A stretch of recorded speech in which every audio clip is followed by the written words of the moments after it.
ಎಲ್ಲೆಂದರಲ್ಲಿ ಕಸದ ರಾಶಿ, ಮೂಗು ಮುಚ್ಚಿಕೊಂಡು ಕುಳಿತಿರುವ ವ್ಯಾಪಾರಸ್ಥರು. ಹೌದು, ಮೈಸೂರು ಜಿಲ್ಲೆಯ ಪಿರಿಯಾಪಟ್ಟಣ ತಾಲೂಕಿನ ಬೆಟ್ಟದಪುರ ಸಂತೆ ಮಾರುಕಟ್ಟೆಯಲ್ಲಿ ಇಂತಹ ಒಂದು ಘಟನೆ ನಡೆದಿದೆ.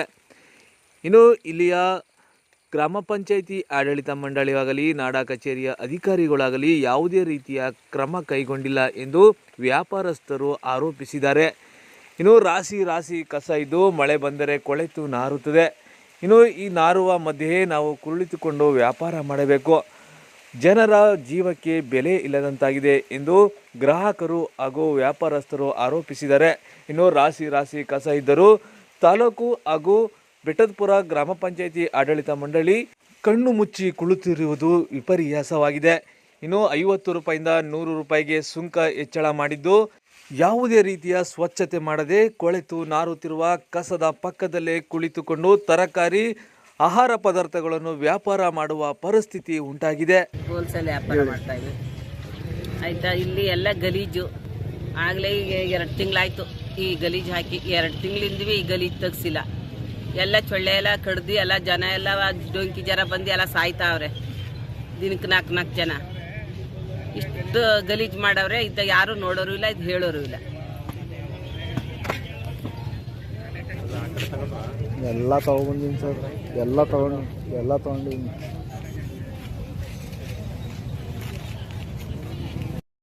ರಮೇಶ್ ಅಂತ ನಾವು ಬೆಟ್ಟಪುರದಿಂದ ಸಂತೆ ವ್ಯಾಪಾರ ಮಾಡ್ತೀವಿ.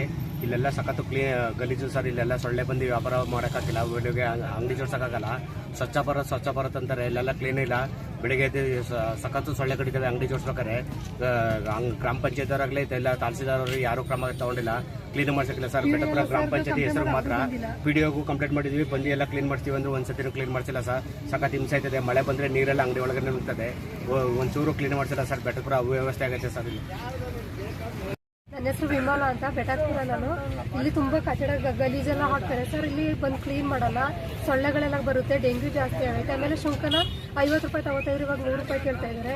ಎಷ್ಟು ಹೇಳಿದ್ರು ಕ್ಲೀನ್ ಮಾಡ್ತಿಲ್ಲ. ಪಂಚಾಯತಿಯವರಾಗಲಿ ನಾಡ ಕಚೇರಿಯವರಾಗಲಿ ಯಾರು ಏನೂ ಕ್ಲೀನ್ ಮಾಡ್ತಿಲ್ಲ ಸರ್. ತುಂಬ ಹಿಂಸೆ ಆಗುತ್ತೆ ಸರ್ ನಮಗೆ ವ್ಯಾಪಾರ ಮಾಡೋಕ್ಕೆ ವಾರ. ಬೆಡತುರ್ಕ್ ವ್ಯಾಪಾರಕ್ಕೆ ಅಂತ ಬರ್ತಾ ಇದ್ದೀವಿ. ಇಲ್ಲಿ ಸ್ವಚ್ಛತೆ ಕಾರ್ಯಕ್ರಮ ಚೆನ್ನಾಗಿಲ್ಲ ಬೆಡತ್ಪುರದಲ್ಲಿ. ಹೇಳಿ ನಮಗೂ ಸಾಕಾಗೋಗೈತೆ. ಏನು ಕ್ಲೀನ್ ಏನು ಮಾಡ್ತಿಲ್ಲ. ಸ್ವಲ್ಪ ಅದ್ರ ಬಗ್ಗೆ ಪಂಚಾಯತಿಯವರು ಗಮನಕ್ಕೆ ಹಾಕೋಬೇಕು ಅಂತ ಮಾತಾಡ್ತೇವೆ. ಹೇಳಿ.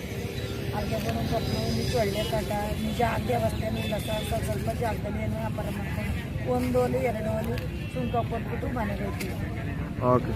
ಬೆಟ್ಟದಪುರದ ಹೋಬಳಿ ಬೆಟ್ಟದಪುರ ಗ್ರಾಮನೆಯ ನಾವು ಹೆಚ್ಚಿಗೆ 25 ವರ್ಷದ ಸಂತೆ ವ್ಯಾಪಾರ ಮಾಡ್ತಾ ಇದ್ವಿ. ಇವರು ಬೆಟ್ಟದಪುರದಲ್ಲಿ ಅಭಿವೃದ್ಧಿ ಮಾಡ್ತೀನಿ ಅಂತ ಹರಾಜು ಮಾಡ್ತಾರೆ ವರ್ಷಕ್ಕೊಂದ್ಸತಿ. 7 ಲಕ್ಷ 5 ಸತಿ 7 ಲಕ್ಷ 5 ಸಾವಿರಕ್ಕಾಗಿದೆ. ದಯವಿಟ್ಟು ಹಿಂದ್ಗಡೆ ಸೊಳ್ಳೆಗಳು ಜಾಸ್ತಿ ಆಯ್ತವೆ. ಇದು ಡೆಂಗ್ಯೂ ಜ್ವರ ಬರೋಕ್ಕೆ ಕಾರಣ ಆಯ್ತದೆ ಬೆಟ್ಟದಪುರ ಸುತ್ತಮುತ್ತ ಇಲ್ಲವ. ಇದು ದಯವಿಟ್ಟು ನಮ್ಮ ಪಂಚಾಯತಿ PDO ಮತ್ತು ಅಧ್ಯಕ್ಷರು ಉಪಾಧ್ಯಕ್ಷರು ಸದಸ್ಯರುಗಳ ಸೇರಿ ಇದು ಕ್ರಮ ತಗೊಂಡು ಬೆಟ್ಟದಪುರದ ಸಂತೆಯನ್ನು ಸ್ವಚ್ಛತೆ ಮಾಡಿಕೊಟ್ಟು ನಮಗೆ ಉಳ್ಕೊಳ್ಳೋಕ್ಕೆ ನೈಟ್ ಯಾರು ಬಂದರೆ ಉಳ್ಕೊಳ್ಳೋಕ್ಕೆ ಲೈಟ್ ಇಲ್ಲ. ಒಂದು ಈ ಸತ್ತೆ ಟಾರ್ಪಲ್ ಎಲ್ಲಿರ್ತವೆ ಕಸ ಕಡ್ಡಿ ಅಲ್ಲೆಲ್ಲ ಇರ್ತದೆ. ಈ ಗೋಬಿ ತಿಂದವರೆಲ್ಲ ಜನ ತಂದು ಸಂತೆ ಒಳಗೆ ಹಾಕ್ತಾರೆ. ಪಾಪ ಹಿಂದ್ಗಡೆ ಕೂತವ್ರಿಗೆ ಪಾಪ ವ್ಯಾಪಾರಸ್ಥರಿಗೆ ಸೊಳ್ಳೆ ಕಾಟದಿಂದ ಸ್ಮೆಲ್ಲು ಭಾರಿ ಸ್ಮೆಲ್ ಬರ್ತದೆ. ಇದು ದಯವಿಟ್ಟು PDO ಬಗೆಹರಿಸಬೇಕಾಗಿ ತಮ್ಮಲ್ಲಿ ಕಳಕಳೆಯ ಮನವಿ.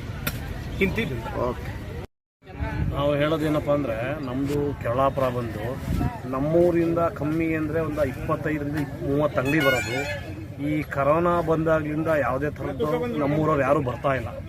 ಯಾಕೆ ಬರ್ತಾ ಇಲ್ಲಪ್ಪ ಅಂತ ಅಂದರೆ, ಇಲ್ಲಿ ಕರೋನಾದಲ್ಲಿ 2 ವರ್ಷದಿಂದ ಸಂತೆ ಕಟ್ಟಿಸ್ತಾ ಇದರಿಂದ ನಾವೇನು ಮಾಡ್ತಾಯಿದ್ದೀವಿ, ಕೋವಿಡ್ ನಿಂತ ಮೇಲೆ ನಾವು ಕೆರಳಾಪುರದಿಂದಾಗಿ ನಾವು ಒಬ್ಬರೇ ಬರ್ತಾ ಇದ್ವಿ. 25ರಿಂದ 25 ಅಂಗಡಿ ಬರೋದು. ಅದರಲ್ಲಿ ನಮಗೆ ಇದೊಂದು ವೃತ್ತಿ ಬಿಡ್ರೆ ಇನ್ಯಾವುದೂ ಇಲ್ಲ.